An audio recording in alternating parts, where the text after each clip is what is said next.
Suicide is a messy topic that can get very emotional very quickly. It's important to say right from the start that, whether ethical or not, suicide is an awful situation since it almost always indicates tremendous amounts of suffering. So I'll do my best to keep that in mind as I talk about suicide and how it is and isn't related to antinatalism, as well as my thoughts from the medical perspective.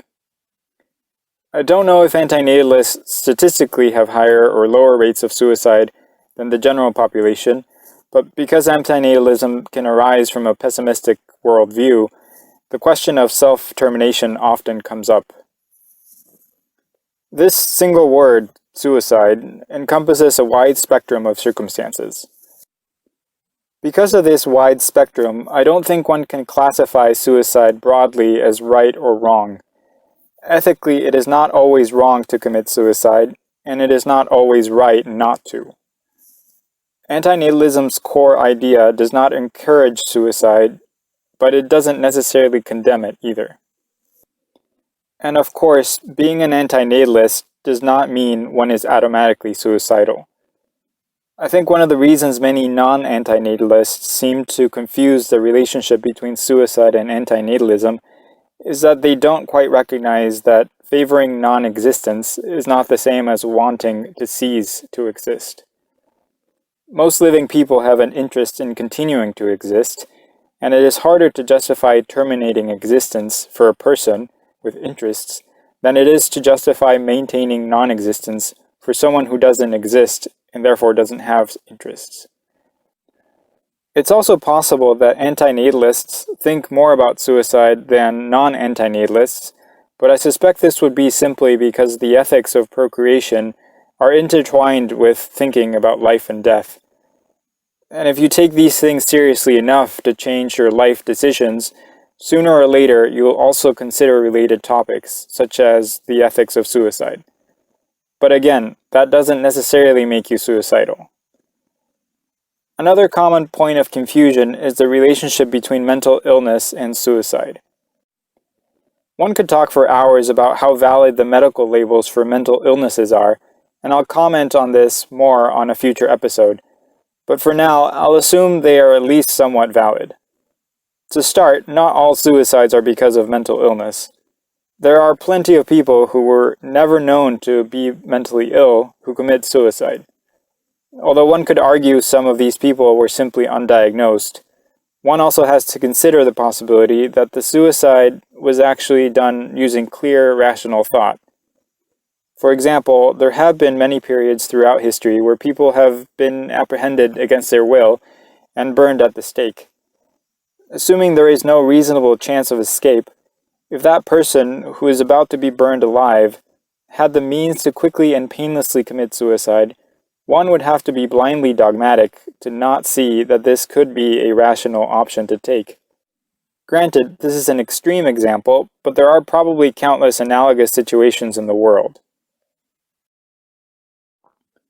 Part of the reason the burning at the stake example potentially shows a form of rational suicide is that it assumes little possibility of the person otherwise being able to alleviate his suffering. If there is a non-trivial chance, however, one could find rational grounds to not commit suicide in perhaps most other circumstances. Even in light of recognizing that bringing new sentient life into the world is harmful and unethical, once one is here, one can recognize utility in sticking around in order to alleviate one's own and others' suffering. Whether this justifies the argument against suicide for any one particular person will ultimately have to be determined by that person, weighing his or her values and life circumstances. But the potential underpinnings against suicide are there. So far in this video series, I have assumed people have the capacity to make their own decisions. The ethics of suicide get even more complex when one considers autonomy in the context of severe mental illness. Should a floridly manic or psychotic person be able to make his or her own decisions, especially regarding suicide? The medical system usually assumes not. The criteria for someone to be declared incapable of making his own medical decisions are that he cannot understand the medical problem, the proposed treatment, or the alternatives to treatment. And he cannot understand the foreseeable consequences of refusing the treatment. Whether someone is depressed or in a psychotic episode is also considered. Usually, two physicians or a physician and a psychologist must agree in order to officially declare that the person does not have the capacity to make his own medical decisions. Thus, we arrive at laws allowing the forced hospitalization of actively suicidal people that are deemed incapable of making their own decisions. This paternalistic approach is theoretically designed to protect those who, under other circumstances, would not commit suicide. But this approach also stigmatizes suicide, since it assumes it is universally an unwanted outcome, and that those who want it are acting irrationally. I won't pretend to know whether it's right or wrong in all circumstances to take away someone's autonomy in order to prevent suicide. But I can say it would be wrong to paint all of suicide with a broad brush. And I will say that being an antinatalist should not automatically lead one to accept or reject suicide outright. Because mainstream medicine and society in general are largely anti-suicide, acknowledging that suicide can be rational and acceptable is rare. For example, only a few places in the world allow physician-assisted suicide, or PAS for short, and the criteria for this are usually very strict.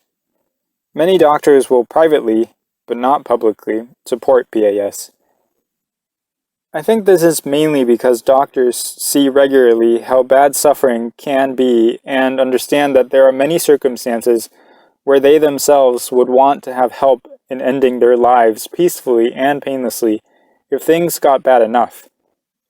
Publicly, however, they realize that there is still too much stigma attached to suicide, and they're afraid that the public's trust in medicine will erode if they support PAS.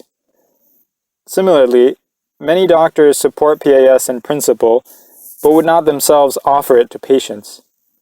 The fear of legal consequences and negative impacts to their social life also comes into play here. At the end of the day, I believe the ethics of suicide should be considered on a case-by-case basis. Suicide usually is not the most ethical course of action, but it can end up being the least bad option available, and sometimes even a desirable rational option. Ultimately, we should respect autonomy as much as reasonably possible, while taking into account that any one of us is susceptible to taking an action we might regret. Whatever our views, we are all suffering one way or another. We all have our troubles, and we are all in the same boat called existence. We should always remember that, and try our best to be kind to each other and not perpetuate suffering, for those living and for those who can be spared from suffering by not coming into existence. Thanks for listening.